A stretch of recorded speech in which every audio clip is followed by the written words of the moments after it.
Well, I know how they do it. This may sound like a conspiracy theory, but I think I figured this out. For the last 2 years, during the Trump campaign, I have been underemployed. And I say underemployed because I've been self-employed most of my life, and I'm not really working very much. Not enough to keep me busy for a 40-hour week.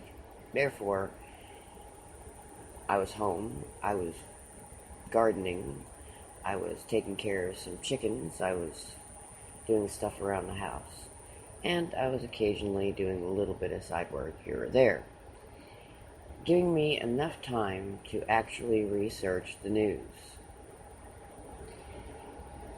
During those 2 years, I was a caregiver for somebody who's elderly, and I had a lot of time then. He was also interested in the news, so it helped a lot that he and I could watch news together, real news, and he loved the real news rather than the TV news.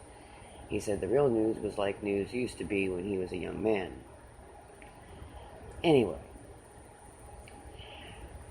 what I'm saying is, if you have a full-time 40-hour-a-week job, you've got a family and kids and things going on, and all you have time for is the 30-minute injection of the evening daily news, then of course you're going to turn into a brainwashed zombie.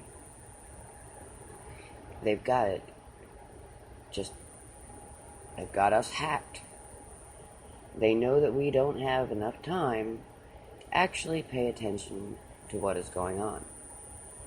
They know that most people, when they are busy with their 40-hour-a-week schedules and their 2.5 kids and their car payments and their home loans, that they don't have time.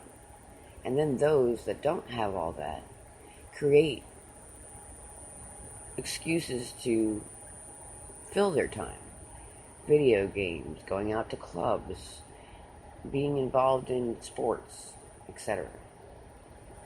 So we're constantly having the need to fill our time with something. Recreation. It's all over the place, advertised. Oh, check out this new place, or try this, or this person's doing this particular activity. We're enticed into participating, and we're enticed into being so busy that if we're not really busy, we fill our days up with busy things to do. My choice of a busy thing to do was to research the news. And in the 2 years that I spent with the Trump campaign, I found a very deep rabbit hole of information. And during that time, I realized that I don't have any clue what the rest of the world is living like until I step out and look at it from their point of view.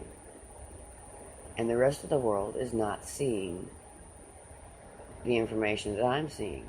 They're not seeing the news, the real news. Not the garbage news, not CNN, not NBC, not CBS, not even Fox. But real information. Things like Veritas and WikiLeaks and InfoWars and Roger Stone and Mark Dice and Paul Joseph Watson and Stephen Molyneux and people who actually take the time to go out there and research what is really, really going on. And then the real news makes fun of the real researchers, the real journalists, and calls them fake news. They do this to maintain ratings. All they care about is ratings. They don't really care about you, they don't really care about your life, and they really don't care about anything they're reporting on most of the time. It's a very rare thing that they really care one way or another. What they care about is money. Money itself is the root of all these problems. Now, I'm not saying abolish money. No, I'm saying when you are growing up and you learn about money, it's all in how you learn about the money, and what you learn about money and what you learn about savings and investing and etc. It creates your mindset for how you perceive money in the future. And, I've lived a life where I worked for myself. I made my own schedule. And I made pretty decent money at what I was doing, so I didn't have to work 40 hours a week. And I was allowed to actually pursue other things that I wanted to do. And I did not have children when I'm 45 years old. And so I didn't have that distraction. And I really didn't have family. I've got a very small family. I'm an only child of an only child of an only child on one side, and my mother was adopted. So I have no relatives, no cousins, no brothers and sisters, no aunts and uncles, no great-grandparents left. The only people I have left are my mother and my father. So I'm not distracted by much when it comes down to things. And therefore, I have had the time to research the news. And I will tell you this, if you have not researched the news, you are blind. You took the blue pill and you are sleeping. But once you take that red pill, once you wake up, and I got that pill back in probably 2007 when it came to politics. I'm talking Ron Paul revolution. Once you take that red pill and you wake up, you can't look at anything at all ever the same. Everything's different. Everything has changed. The entire dynamic of politics and society in general will change. And you will see things in a completely different light than you did before. The world will no longer be the place that you thought it was, and that you were taught it was. But anyway, I need to wrap this one up. But I just wanted to say that I think I figured out why it's so easy to brainwash the masses. They're busy.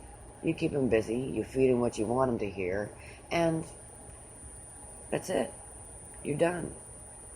Your job is finished. Let TV and media and social shaming that comes from their peers eventually via the TV and media control the masses. Great job. Job done. Well, anyway, have a good one. Take it easy. And keep following the truth. Because it is out there. You just have to have the time to look for it.